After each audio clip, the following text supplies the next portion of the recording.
Hello दोस्तों, आज की क्लास में हम डिस्कस करेंगे आवर्त सारणी जो पीरियोडिक टेबल का तत्व नंबर 10 नियॉन के बारे में। आज की क्लास में पढ़ेंगे इसकी खोज के बारे में, इनके गुणों के बारे में, इनकी प्रॉपर्टी के बारे में, उपयोग और कुछ रोचक तथ्यों के साथ इस क्लास को आज पढ़ेंगे। पूरे टॉपिक को कवर करेंगे।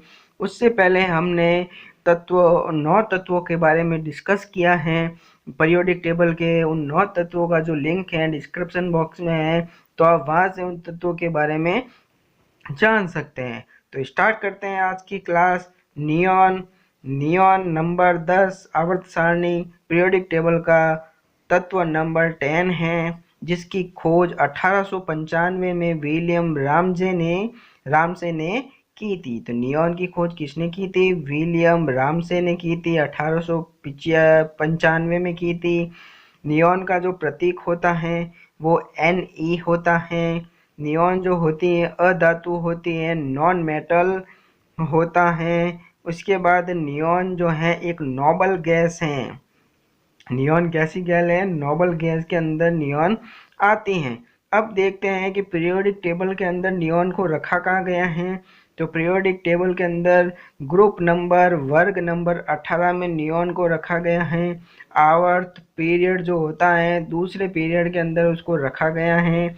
ब्लॉक जो है पी ब्लॉक का एलिमेंट है नियॉन, मतलब कि अंतिम इलेक्ट्रॉन जो होता है पी कक्षक में भरा जाता है, इसलिए इसको नियॉन को P block element P block तत्व कहा जाता है।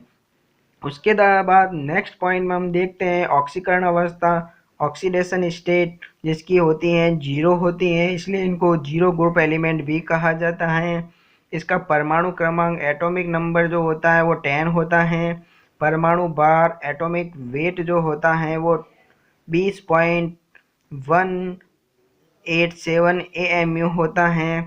इसका जो घनत्व होता है, डेंसिटी होती है नियॉन की, वो होती है 0.9 ग्राम पर घन क्यूब होता है, घन सेंटीमीटर क्यूब होता है।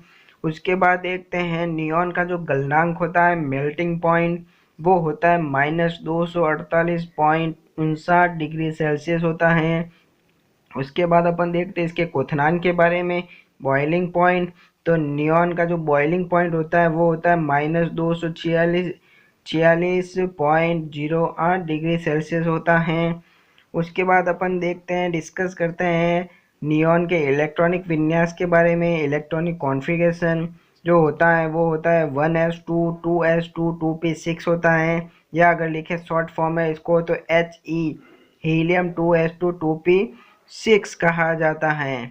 ठीक है। उसके बाद अपन नियॉन के परमाणु रचना के बारे में, एटॉमिक स्ट्रक्चर के बारे में देखिए तो इसके एटॉमिक स्ट्रक्चर के अंदर इलेक्ट्रॉन जो होते हैं 10 होते हैं, प्रोटॉन जो होते हैं 10 होते हैं, न्यूट्रॉन जो होते हैं 10 होते हैं, तीनों 10 होते हैं। और इसका एनर्जी लेवल जो होता है, ऊर्जा स्तर, वो हो जा है 2 होता है। उसके बाद उसके भौतिक गुणों के बारे में देखते हैं अपन नियॉन के। नियॉन का रंग जो होता है वो रंगहीन होता है, इसका कोई भी रंग नहीं होता है, इसकी कोई भी गंध नहीं होती है, और इस गैस का कोई भी स्वाद नहीं होता है। नियॉन रासायनिक रूप से निष्क्रिय गैस होती है। नेक्स्ट पॉइंट में अपन देखते हैं नियॉन हीलियम के बाद दूसरी सबसे हल्की नोबल गैस है। तो सबसे हल्की गैस कौन सी है? हीलियम है, जबकि नियॉन जो है दूसरी सबसे हल्की नोबल गैस होती है। नियॉन जो है तरल अवस्था में कब होता है?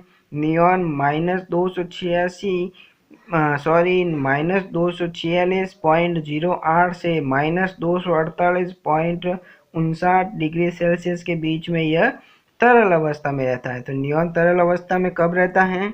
-246.08 से लगाकर -248.59 डिग्री सेल्सियस के बीच में अगर है तो नियॉन तरल अवस्था में पाया जाता है। उसके बाद next point, vacuum discharge tube में नियॉन नारंगी रंग की रोशनी के साथ चमकता है। ये तो हो गए इनके प्रॉपर्टी के बारे में, गुणों के बारे में डिस्कस किया अपन ने नियॉन के। अब नियॉन के उपयोगों के बारे में समझते हैं कि नियॉन के क्या क्या उपयोग होते हैं। नियॉन जो होती है लाल रोशनी देने वाले नियॉन लैंप बनाने में किया जाता है। नियॉन का उपयोग अधिकतर विज्ञापन बोर्ड बनाने में भी किसका उपयोग किया जाता है? नियॉन का उपयोग किया जाता है। नियॉन का उपयोग हाई वोल्टेज संकेतक बनाने में किया जाता है। नियॉन जो है, तरल नियॉन का उपयोग क्रायोजेनिक रेफ्रिजरेटर के रूप में किया जाता है। उसके बाद नेक्स्ट पॉइंट, टेलीविजन ट्यूब व प्लाज्मा स्क्रीन बनाने में किसका उपयोग किया जाता है? नियॉन का उपयोग किया जाता है। गैस लेज़र बनाने के लिए नियॉन का उपयोग हीलियम के साथ किया जाता है। गैस लेज़र अगर बनाना है तो नियॉन का उपयोग किसके साथ किया जाता है? हीलियम के साथ किया जाता है। नियॉन का उपयोग वेव मीटर ट्यूब में भी किया जाता है। तो ये हो गए नियॉन के उपयोगों के बारे में। अब नियॉन के कुछ रोचक तथ्यों के बारे में जानते हैं। इसमें नंबर 1 है, नियॉन ब्रह्मांड में चौथा सबसे अधिक मात्रा में पाया जाने वाला तत्व है, लेकिन यह पृथ्वी पर क्या होता है? अल्प मात्रा में पाया जाता है। उसके बाद पॉइंट नंबर 2, नियॉन का निर्माण तारों के बनने के दौरान हीलियम व ऑक्सीजन के परमाणुओं के आपस में मिलने से बनता है। ठीक है। And last and final point, तरल नियॉन की ठंडा करने की क्षमता तरल हीलियम से 40 गुना व तरल हाइड्रोजन से 3 गुना अधिक होती है। तो तरल नियॉन की ठंडा करने की क्षमता किससे ज़्यादा होती है? हाइड्रोजन से 3 गुना अधिक होती है, जबकि हीलियम से 40 गुना अधिक नियॉन में ठंडा करने की क्षमता होती हैं। तो इस प्रकार हमने नियॉन के रोचक तथ्यों के बारे में, उसके उपयोगों के बारे में और उसके कुछ गुणों के बारे में डिस्कस किया इस क्लास में। तो नेक्स्ट क्लास में अपन नेक्स्ट एलिमेंट नंबर 11 के बारे में डिस्कस करेंगे। Thank you.